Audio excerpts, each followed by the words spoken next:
So I'm back and here with my, well, I was going to say my first video, but it's technically not my first video. It was my first informative video, and this video is on foam rolling. So foam rolling, to foam roll or to not foam roll. So that question, along with, is this just another fad, can be answered by just going back in history, back to the early 1920s, when it pretty much all began with a physicist by the name of Moshe Feldenkrais. He was born in Russia, but raised in Israel. Went to Israel when he was 13, and from there he continued his education, became a physicist, and he was a lover of sports, soccer, and mostly martial arts. And during his time, he was dealing with a severe knee pain injury, pain from a knee injury, and also some other range of motion, mobility problems. At that point, he became fascinated with the movement of the human body, and from there he started to do, that's where he began his journey on doing research on human movement, on the neurology and physiology. And also during that point, he developed a tool that he used on his clients that later became the foam roller, but it was made of wood. So just imagine rolling on that. I mean, I can imagine it feeling pretty good, but it wasn't until sometime in the 70s when he came over to the United States, and he came across these rollers that were made of high-density foam that were used for packing and shipping huge equipment. And those later became the material that was used for those.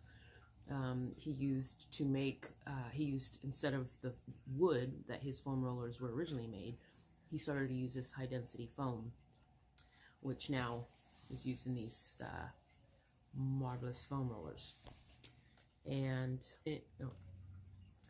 so Feldenkrais developed the Feldenkrais method, which explores the biological and cultural aspects of movement, posture, and learning how our habits can constrain us to a smaller portion, meaning that, you know, just our daily activities, from sitting, you know, it's easier. Like, I'm working on my 7-year-old. It was funny, he actually had mentioned the other morning about his slouching, and I guess he was trying to fix his posture and sit up, and he was like, "Oh, Maka, this hurts." Well, yeah, I mean, you've allowed your body to get into a position that feels comfortable, but at the same time, that comfortable position is cutting off, it's starting to cut off the flow, blood flow, circulation, leading to other problems. I mean, our bodies are amazing at adapting, you know, and some of us, I mean, we can go through our daily lives, you know, just fine without pain, but not realizing the effects later on in life. Some of us are just born with, you know, good genes, and but everyone, no matter who you are, eventually, you know, poor habits, poor eating habits, poor physical habits, poor, you know, anything like that, eventually it catches up to you, no matter who you are. We don't have any super people, superhumans just yet. We do have people that are living longer because they're deciding to take care of themselves and change the way that they're living their lives. Our bodies are, like I said, they're amazing, and our bodies are meant to live beyond the years that they've been living. You know, people that dying off at, you know, 60, 70, 80 years old just from from just giving up, from old age, from just letting their body just deteriorate, you know, as opposed to those that, even people that are in their 50s and 60s that are getting up and saying, you know what, I need to make this change. And they're doing that, and they're making the change. And so, like I had said in my intro video, I'm going to see about trying to post some videos on people, other inspiring people that, you know, 40s, 50s, 60s, even 70s, that are doing some amazing things, you know. So again, my whole inspiration, my whole desire out of my vlogs is to inspire people to get up, get moving.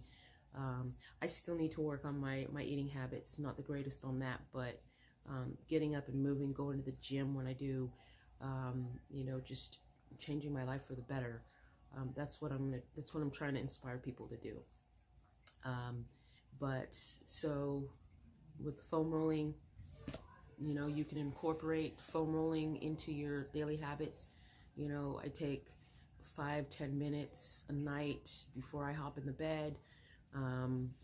I'll jump on my foam roller and, well, I mean, I won't jump on it, but, you know, get on my foam roller and I'll roll my glutes and my hamstrings and my quads. Sometimes during the day, like if I notice if I'm walking up the stairs and my knee feels a little off and feeling a little pull on my knee, I just, you don't foam roll the IT bands, but I'll foam roll the hamstring or my quads. You know, just spend a few minutes just doing some nice controlled, slow controlled movements, and then I'm fine. So usually, you know, if you've got a twinge in your knee or something, usually it's just because, you know, you've got something pulling, whether it be your hamstrings or your quads. So so yeah, foam rolling, good stuff. You should do it. You should make it a part of your daily routine. Before you jump in the bed, if you're a morning person, you got to get up and go and busy, you don't have time in the morning, then yeah, at night. If not, then incorporate it sometime during the day, either first thing when you wake up in the morning, or at some point during the day. So Amazon has a whole plethora of them.